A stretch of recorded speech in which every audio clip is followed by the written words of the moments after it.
Welcome to the AKU's Lasting Relationship interview series. I'm Navroz Surani, and today we have with us two of our former staff members who joined the university in early 80s. We have with us Shabbir and Shamsah Somjee. Welcome Shabbir, welcome Shamsah for this interview.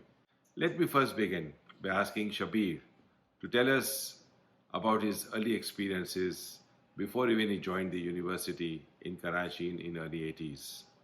I used to live very close to where AKU is, and there was a big buzz around that there's a big university hospital coming up, a prestigious institution, and it really tempted me to join. I applied and got in to the administration department in the early days of AKU construction. Tell us about the department where you started to work and the type of work in those days that you were doing. It used to feel like I was working for an engineer's or a construction manager's office, where lots of drawings were being, created, and big blueprints were created out of these big machines and stuff like that. How many departments actually you worked in at AKU? After the construction managers left, then came an opportunity to work on the university side. So I applied through the HR department, which was you. And fortunately, I was offered to work in the student affairs department of the university. Then came in the Department of Educational Development, which was a new department created under Dr. Kamar Velani. And I joined that department where we created a examination center, examination department for the medical students. We had a question bank. We used to monitor and record all the scores of all the medical students going through different phases of examinations throughout their course of 5 years.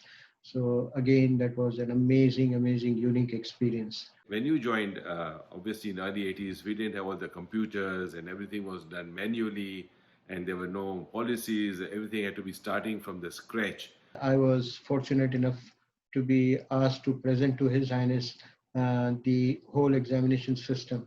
So His Highness visited my own office in my own little room, and I got a chance to present to him the whole system which was designed as to how would it work and how the scores would be calculated and statistical analysis of everything and stuff like that. So that was a memorable experience and a memorable event which I would never forget in my life. Viewers, you may not be aware, but Shabbir found his life partner at the campus. Shabbir, our viewers would like to know how it all happened. His Highness the Aga Khan with his whole family, who came in again for a site visit in a different year. I think it was 1983. And she was there as well. And it was, I think, they call it love at first sight. Now let's move on to Shamsah. Hi Shamsah. You joined in early 80s at the university. First, I started working at Aga Khan Education Board. One of my friends was working there. So she took me there and I got the job there. And while I was working there, Mr. Megani started a fallout department, if you remember, that they were hiring all the staff who doesn't have any experience. He was training them for 6 months and then he was hiring them after that. So I joined with that department at that time. So then you continued in the same department.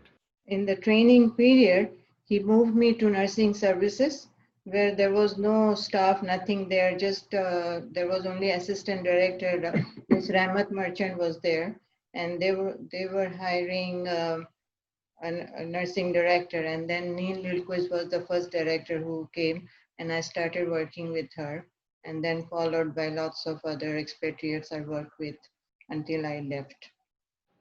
I'm sure there were very few employees in those days, right? In the early 80s. Do you remember the count? In my department, in nursing, we were only three staff, like director, assistant director, and myself. Tell our viewers what made you come to Canada and share how AKU experience has actually helped you settle in a new country. So in the early 90s, things were getting worse in terms of situation in Karachi and all that. My kids were growing up, they were going to schools, but there was insecurity around. And there came an opportunity when I decided to apply to migrate to Canada. Fortunately, we got our visas. With a heavy heart, we had to take the decision for our kids' education and growth and development. And we took that stand and we came to Canada. Um, Fortunately, when I came to Canada in the first week while I was here in Toronto, I met an ex-AKU student actually, an IMG, a foreign medical graduate, meaning she graduated from AKU. She met me in a grocery store and asked me what I was doing, and I said, "No, I'm looking for an opportunity in my own field, somewhere near medical hospital, clinic, something like that." She introduced me to a clinic which was operated under one family physician. It was a small clinic. When I met the owners of the clinic, both doctors, both physicians, they told me they had a vision of growing this clinic into a big, organization, meaning expand the clinic to hiring more doctors and stuff like that. So I fortunately was offered a job without any resume, without any interviews, because of the background of AKU, and I joined them as a clinic manager, and then expanded that clinic to 40 doctors, 40 staff, and worked with them for about 15, 16 years.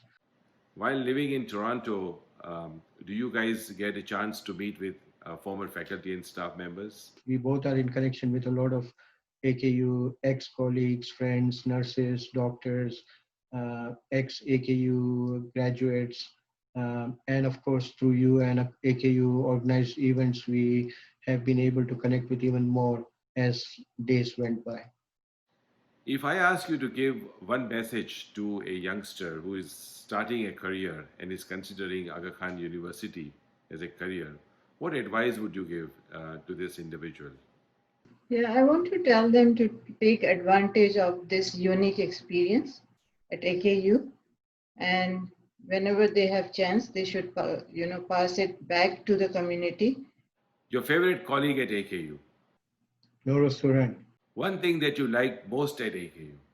The best thing I liked about AKU was the environment, both professional and family. Will you go back to AKU? I will definitely look for an opportunity to go back to AKU. The department you like most at AKU? The best department I worked and I liked was the Department of Educational Development. Your favorite dish at the AKU cafeteria? Well, I used to love the nihari and the halim over there. Shamsha, one thing that you miss most about AKU? Working at AKU was like second home for us. Your most memorable event at AKU? Well, the most memorable event was the convocations, because we were the part of each first convocation when we were organizing and were attending all the events. So that was the most memorable. What do you expect from the lasting relationship program? So I expect to be in touch with all the updates. What can AKU expect from you? To be available to serve AKU in any capacity they want me to do. Would you go back to AKU? Oh, sure, of course. Yes, at the right time and the right opportunity, yes, we will. Viewers, this is an amazing story of an amazing couple who worked at AKU in early construction days.